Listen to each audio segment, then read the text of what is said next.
So we were able to find the house, to look through the gate, to take photos, and it was kind of amazing. We hadn't set out looking for it. So it was very much a clash. When I went to Cuba, it was very much a clash between the completely unfamiliar and the very familiar. They kind of came together. Welcome to a new episode of Most Memorable Journeys. I have a very exciting guest today, and I was just telling her that a storm had been named after her a few days ago. But hopefully, this is going to be a great and a little stormy episode. I am saying hello today to a lady who is a film and television production executive. She loves traveling, hiking, eating, and she wrote a beautiful book called A Little Piece of Cuba. She was raised in South Carolina and lives in New York. Welcome to Most Memorable Journeys, Barbara Caver. Hi, Elisabeth. It's nice to be here. Thank you for having me. You are very welcome. Did everything I say correspond with the truth? Yes, that's correct. I'll just add that the book title is called A Little Piece of Cuba, A Journey to Become Cubana Americana, and it comes out December the 2nd, 2025 from She Writes Press. That's perfect because this episode will definitely go live before that. So we will put the links in the show notes and people can buy that book. But why Cuba? Let's start with that. I know why, but you are going to tell us. Yeah, why Cuba is very personal and very close to my heart because it's the place where my mother was born. And it's also the place that my entire maternal lineage comes from, dating as far back as I think they can trace. And before that, they came from Spain. My mother left Cuba in 1959 when she was a child. Her family was escaping Fidel Castro's revolution. So I grew up. My mother, and my grandparents, my aunts and uncles, they settled in the United States. My mother grew up as an American, met and married my father, who is from South Carolina, and then I came along. And I grew up with a knowledge of Cuba because we were very close with my grandparents, my mom and her excuse me, my mother and her siblings. There's a lot of people, and it's a big family. So it was we would visit for holidays, summer vacations. So I learned about Cuba from them, but I also learned a little bit about Cuba through school. Mostly, though, I felt like I grew up without really fully understanding what it meant to be Cuban and what that looked like for me as a young woman being raised in the South. Later, I moved to New York for college, and now New York City is my home. So when the opportunity came to travel to Cuba, I took it. I went. I was like, let's go. My husband and I traveled there for 5 days and completely changed my life. And the book talks about how I looked back on my life, looked back on my journey, and sort of reinvented the story of my Cuban heritage after the trip to Cuba. Okay, let's take this a little bit apart because that's a lot. Now, your mom was a child, you said. So did she remember Cuba? Did she talk about Cuba? Yes, my mother actually has said to me that she remembers Cuba the best of all of her siblings. She is the oldest, and she was around 7 years old when they left. So her memories are honestly, they're wonderful. School, playing with friends, very playful and childlike. So she definitely remembers Cuba. And your grandparents obviously must have spoken about it. Did they speak about it? Like, I know that some people sometimes have this trauma and don't speak about things. Did your grandparents speak about it? Whenever I asked my grandparents about Cuba, they answered my questions. It also sounded like it didn't sound all that different from the life that they lived in the United States. My grandfather took his siesta and drank his coffee. My grandmother talked about school trips, the church. going to the beach, things like that, things that we did with them when we visited. So it sounded normal. It didn't sound like the trauma. It didn't sound like there had been this, upheaval, social upheaval, and it didn't sound like they had lived through a revolution. That was something that came to me later. What Mm-hmm. also came to me was the question of speaking Spanish. That was a big difference because when we would visit my grandparents, they spoke Spanish to their children and occasionally to each other. But I never learned to speak Spanish, sort of that colloquial at home Spanish. I never learned. So that was also sort of a big difference that made me think, even as I was growing up, there's a lot more to be discovered here about Cuba and what it means to me than anyone seems to be letting on. So when you went, did what you had heard correspond to what you saw when you got there? Well, that's a great question. The first thing that I started experiencing was an incredible sense of the familiar. By the time I went to Cuba, my family had left. It had been decades. I was in my late 30s. It had been forever. Um, Obviously, a whole generation had come along and matured by the time I went. So the Cuba that I saw bore no resemblance to their Cuba, but I felt like I had come home and I found all kinds of connections in everything from the tiles in the backsplash in the apartment that we were staying and the way that the food. I would walk into a restaurant, and most of the restaurants in Cuba are run out of people's homes. So it was like walking into my grandmother's kitchen and smelling things that smelled not just familiar, but identical. Memories would come up, and images would start to appear, and those sorts of connections happened all throughout. I think one of the greatest sort of amazing experiences that I had was very early on in the trip. We were just had left our apartment. It was had a lovely breakfast. It was early in the day, and we were just walking through the Vedado neighborhood in Havana where we were staying. And I saw, just by turning my head to cross the street, I saw the backyard of one of my family's homes. So we were able to find the house, to look through the gate, to take photos, and it was kind of amazing. We hadn't set out looking for it, and we found it anyway, within a few blocks of where we had chosen to stay. So it was very much a clash. When I went to Cuba, it was very much a clash between the completely unfamiliar and the very familiar. They kind of came together. That must have been quite eerie, I think. It's quite an amazing experience.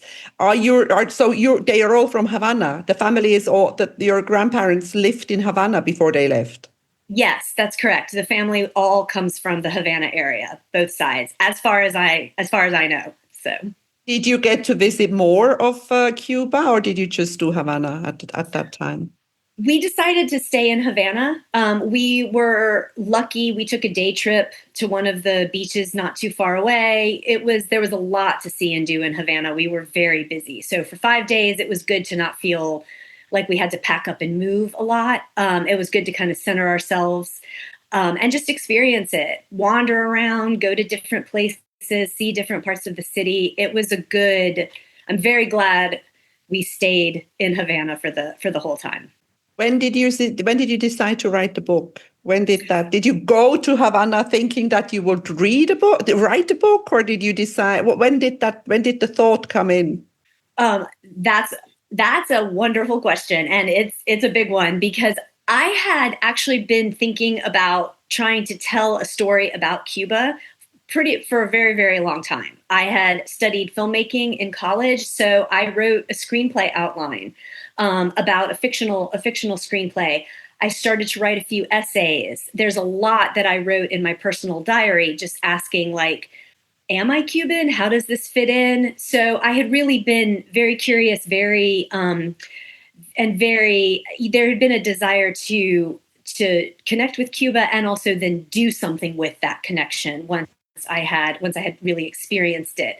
The idea to write the book as a memoir actually didn't come to me. And again, talk about something that was a little eerie. The idea came to me right at the beginning of the COVID-19 lockdown when, of course, like many people, I was like, I have free time. I guess I can finally start to really flesh out this Cuba story. And what if I wrote it from my first person um, perspective as a memoir centered around the trip to Cuba, because I had so many photos, I had all of these amazing sort of mystical experiences.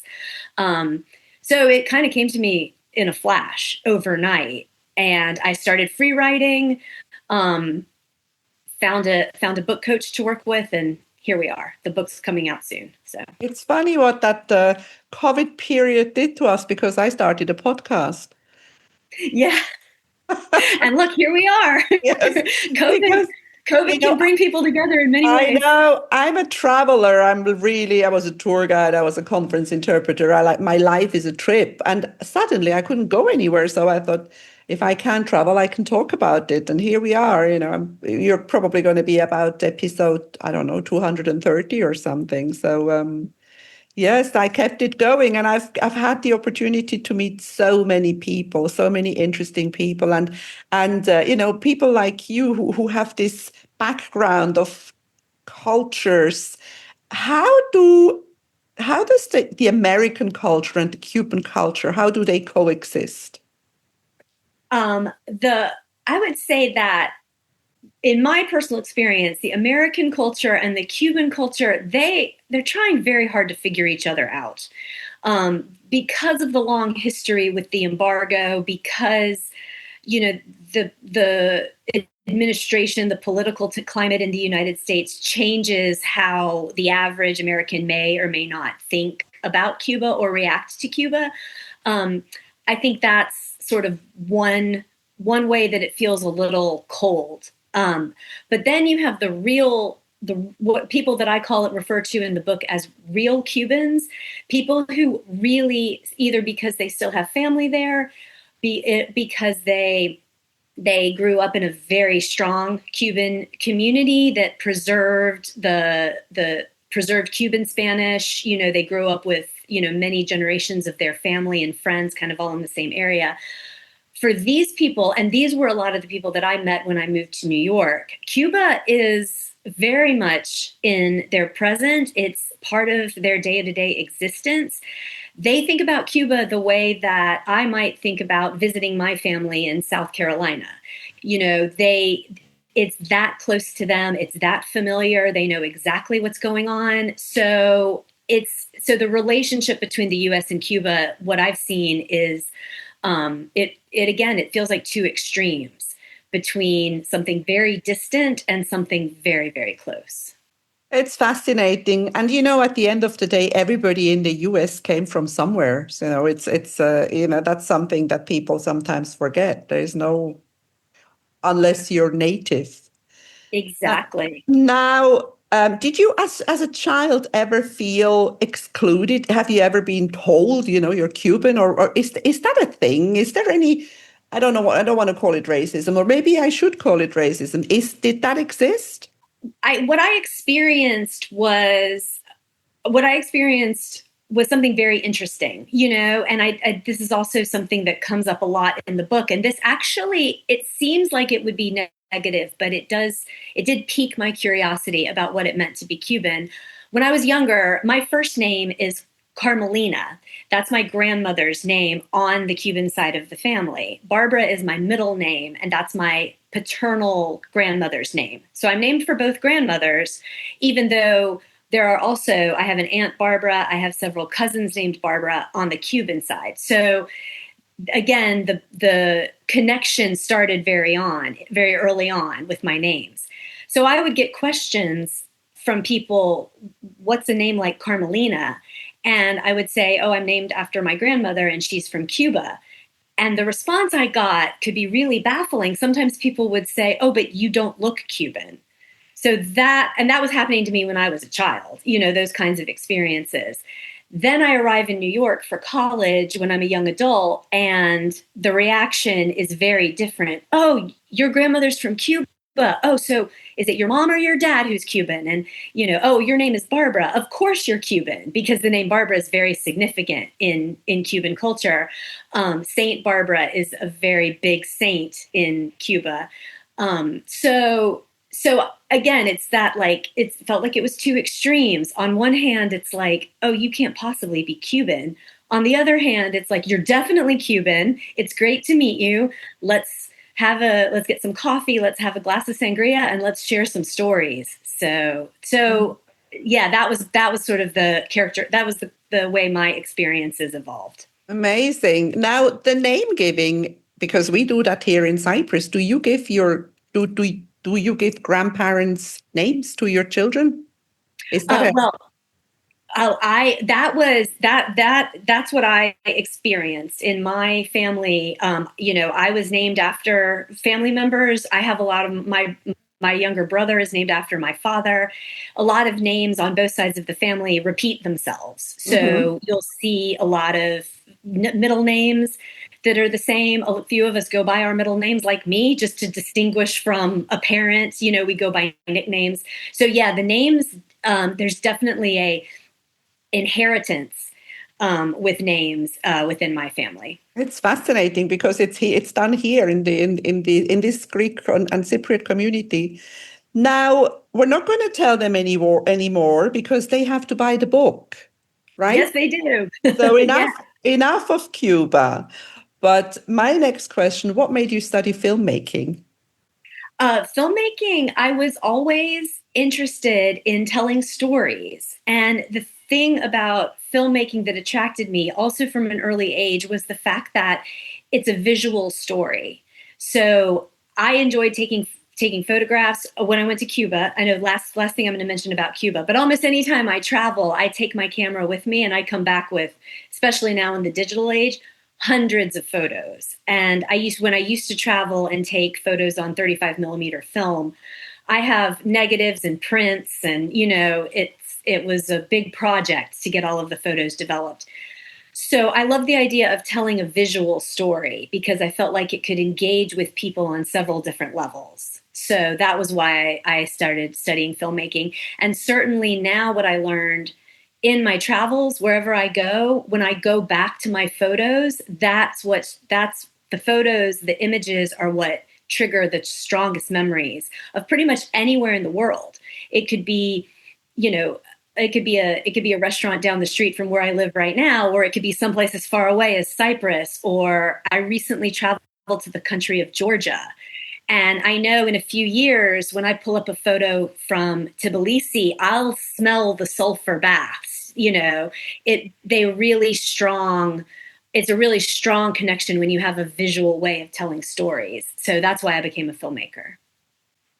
Isn't it fascinating the associations that we have? I do that too. I remember, I can tell you, when I was a tour guide, I used to get out of an airport and I could have, okay, I knew where I was, but I could have, with my eyes closed, the smell would tell me where I was. And I can smell coming out of Delhi airport.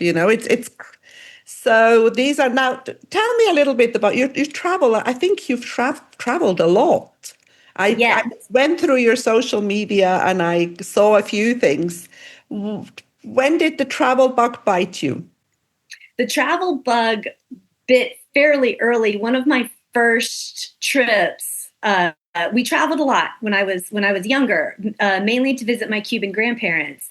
And I was growing up in South Carolina. They lived in Louisiana. So getting to see them was a great adventure. And my parents were also really wonderful in making sure that since we were going so far, we might as well see other places within the United States. Both my parents traveled widely. My mom for a long time. My mom traveled a lot. My dad also traveled mostly for work. So it bit early on. I also had my aunt, who's one of my mother's sisters, worked as a travel agent when I was younger. So she was the one taking sort of the amazing, enviable adventures. She was going to places like the Balkans, and she was going into the country. She wouldn't just go to Paris. She spent a month traveling through Provence and different areas in France. And so seeing all of the people I was close to doing a lot of traveling, I was like, great, I can do it too. And I really want to go and see as much of the world as I can. When I moved to New York, I said to my mom, well, if I live in New York, I can get anywhere in the world in pretty much 24 hours. So I'm going to try to see as much as I can. So the travel bug hit early, and I took my first international trip to Canada when I was 16. The very next year, I went to France with my brother and a school group. So it started early. Early on, it was like stamp the passport. Let's get out there. And I try to do it as much as possible. And during the COVID era, you mentioned, we couldn't travel. My husband and I would pack up our laptops, and we drove, and we saw several different places in the United States we had never been to before. So that was nice too. Yeah, I think that was something that also we got to know our backyard during the pandemic. We had to because we didn't really have much. Yeah. We were very restricted here where I am. We were only allowed to walk around our postal code. So I Wow. walked through roads that I only drive through. But then suddenly you had the opportunity, you had time. So it was a very, very interesting experience. What is your favorite part of the world? My favorite part of the world? Apart from Cuba. Yeah, I was going to say, well, apart from Cuba, um, I have to say, I'll go to Europe in a heartbeat, pretty much anywhere. I've seen a lot of Europe, and there's definitely much more to see. I'm very curious about South America. I've never traveled to South America yet, and I definitely would like to. That's on the list of things to do in the next few years. And also because there is such a connection between some of the South American countries and the Caribbean. Again, I think I would get there and find a lot of interesting connections. But I do have to say, one of the places that holds a special place in my heart is actually Cambodia. My husband and I went there on our honeymoon. It was part of a big trip. We were sort of touring that part of the world. We saw Thailand, Laos, Vietnam, and then Cambodia was the final stop. And Cambodia just struck both of us as a place that's still healing and has a story that's still being written about, not only about how they survived and came out of the genocide, but also how they're evolving now. So going to Cambodia that was one of the first times I realized the difference between being a tourist and being a traveler. Going and having fun, it's great. It's great to be a tourist, but it's also really important to sort of understand where in the narrative you are in with this place. So Cambodia was the first time I felt like I learned so much more about the culture and the country and the people when I was there for 7 days than I did in almost any other place. And now I try to take that spirit with me when I travel anywhere else and not just show up as a tourist. It's, again, always great to go as a tourist, but it's about, what's the story here, and how can I listen to this story? And also, how can I, you know, respect these people for what they are? And I think one thing that always fascinates me in Southeast Asia is how happy and smiley they are with so little, how different Exactly. they look at life, that materialism is not the main driver. That you're exactly right. That was a chief lesson, is how simple the homes were, how few possessions they had, but what a welcoming, wonderful time we had. And I noticed that there were other people, other American, other Western tourists. If you're miserable in Cambodia, it's because you expect it to be like New York, like London. They don't have a specific cup of coffee. Well, but they do have something that you need to try, and it's presented to you with love and appreciation. And if you receive it that way, it's the best cup of coffee you've ever had. So that was definitely one of the lessons I learned in Cambodia too, was this simplicity and how easy it is to just get caught up in, dealing with too many things. Yeah. And I think if you expect the same cup of coffee that you get in New York, you might as well stay in New York because Absolutely. it's not working. Absolutely. It's like maybe you shouldn't travel. Exactly. Yeah. Exactly. I want That's to a come. question I get a lot too, is Yeah. like, why do you travel so much? I'm like, well, I travel because I like to. You stay home because you like to. It's fair. Yes, I mean that's the thing. I mean it's to live and to let other people live, and I think judgment is a very, very unhealthy emotion. It's let Very people do unhealthy. whatever they want to do. Another thing that caught my attention was Georgia. What made you go to Georgia? I mean, that's not exactly the most popular travel destination. I mean, it's coming, it's becoming more popular, but not only in the recent years. Yeah, I had an amazing opportunity to travel to Georgia through the film and television industry. So I went on a tour that was sponsored by Enterprise Georgia to see the infrastructure and the filmmaking infrastructure in Georgia. But to your point, because there's certainly not much I knew about the country of Georgia. Again, vaguely, so former Soviet republic, coming out, and one of the former Soviet republics that's more connected to the European Union than some of the others. But I didn't know anything about Georgia at all, and so when the opportunity came up, I signed my name as quickly as I could, and I was glad to go. One of the unique things about this particular trip was I got to meet Georgian filmmakers and Georgian television producers. So these are people we have several common languages. Yes, they wanted to practice their English, and most of them spoke wonderful English. I have to say, I try languages.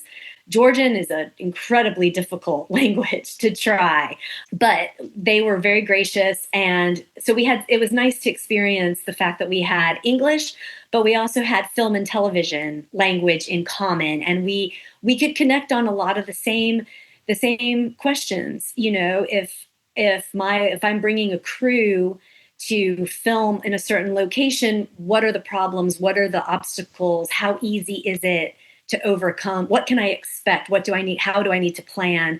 It was a wonderful experience to have those conversations because there was so much to connect on. And I learned a tremendous amount about the country, the history, specifically how it's connected to the Silk Road and how it's always existed in this crossroads between Europe, Asia, and North Africa, was tremendously fascinating. And to say I scratched the surface with some very well read and really wonderful tour guides who were generous to answer every stupid question under the sun. To say I scratched the surface on Georgian history is a gross understatement. There's a lot to understand there. Um, so, yeah, so it was definitely a wonderful opportunity, and it was one I just couldn't pass up. It's not a place a lot of people go, and I feel really glad that I got to see it. And I'd love to go back. So, Mhm. And you mentioned the language, and the thing that fascinates me is the way they write. You yes. can't understand a single thing. I mean, it's very difficult. It's Now, the most beautiful written language too, but just like when we traveled through Thailand and Cambodia and we're seeing Khmer everywhere, it's like it's just a bunch of pretty pictures to us. It's interesting putting yourself in situations where you could get lost. You could very easily get lost. So it's kind of that's fun true. that way. Sometimes it's nice to get lost a little bit. Now, I Very wanted nice. to come back to film making, and you brought it back with Georgia. I think the idea of becoming a filmmaker is many young people's dream, like you become, I don't know, Francis Ford Coppola, or you become, I don't know, whoever, Steven Spielberg. But I think it's a very, very difficult profession. It's a hard life. I mean, until you actually become, I mean, what's the difference between a filmmaker and a producer? I actually think there is no difference between being a filmmaker and a producer. And you're absolutely right, Elisabeth. It's a hard profession. It's a hard thing to choose. It's not for the faint of heart.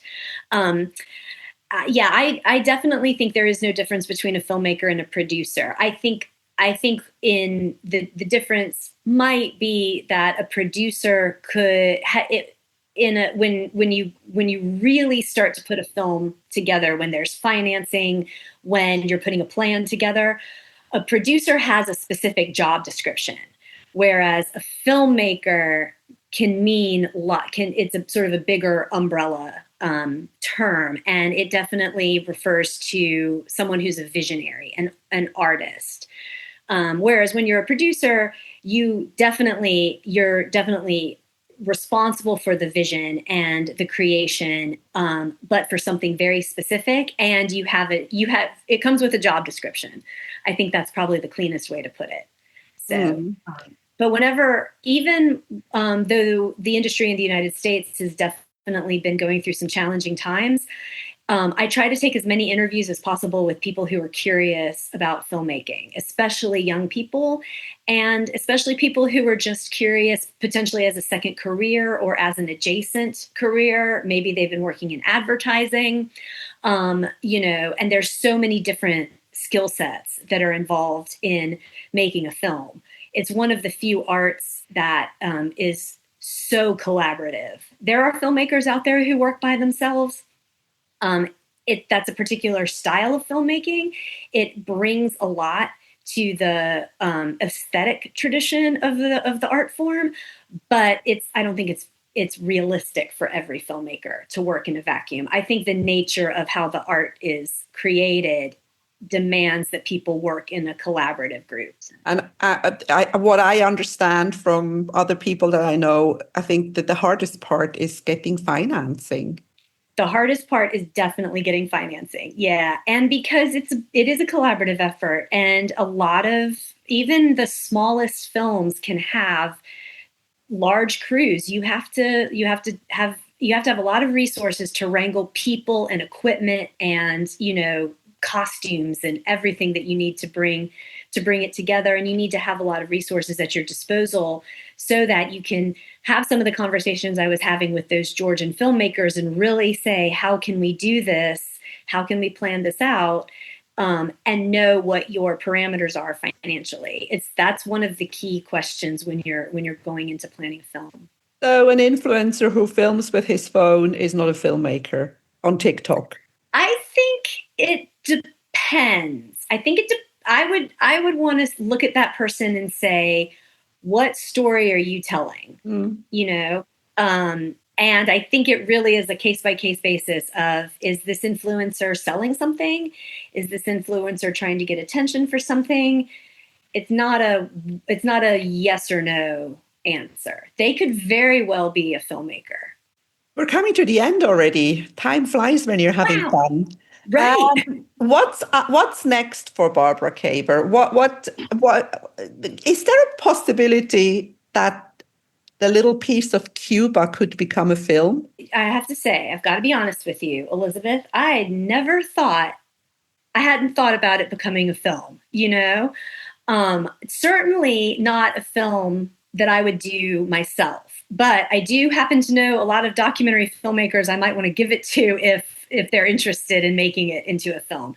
It would definitely need to be a documentary, and I think that it's again matching up with the right documentary filmmaker aesthetic, to do it the right way. That's interesting. Now I have a lot to think about. You As see, for me, I made you think. yeah, oh, definitely made me think. As for me, I am working on another book. It's very slow going, and I do have a biweekly Substack publication where I have been really leaning into like going back into my travels and telling some of the stories, like I told here, about Georgia, about Cambodia, and really going back into my photo archive and pulling out some of those stories and revisiting them and examining them, and what do they mean to me now, and how has the meaning changed. So that's what I'm doing from a writing perspective. My Substack is called Tiny Escapes with Barb. So I saw that, and I have to tell you very, very honestly that this is the first time that I've actually come across Substack. What is that? What does Substack mean? Oh, I'm very glad to talk about Substack. So, the best way that I can describe Substack as I use it, it's a cross between a newsletter and a blog. There's also audio functionality. So, I actually record little audiobooks of all of my pieces. You can set up a subscriber system where you can get paid subscribers. You can send out posts for free. I'm finding it to be a wonderful artistic community for writers and content creators to get together and really share their work in a way that's not sort of the clickbaity process that you see on a lot of social media. It brings a lot of things under one umbrella too. I know a lot of people who have been blogging for years, who have had podcasts for a very long time, are migrating some of that to If you Substack because enjoy my Substack kind of puts it all podcast, under one please roof. like, share, So and subscribe to my I've been on channel. Substack for a year, You and will I have to find all say the it's one of the information in the most show fun notes. things that I do in my day is take my half hour or hour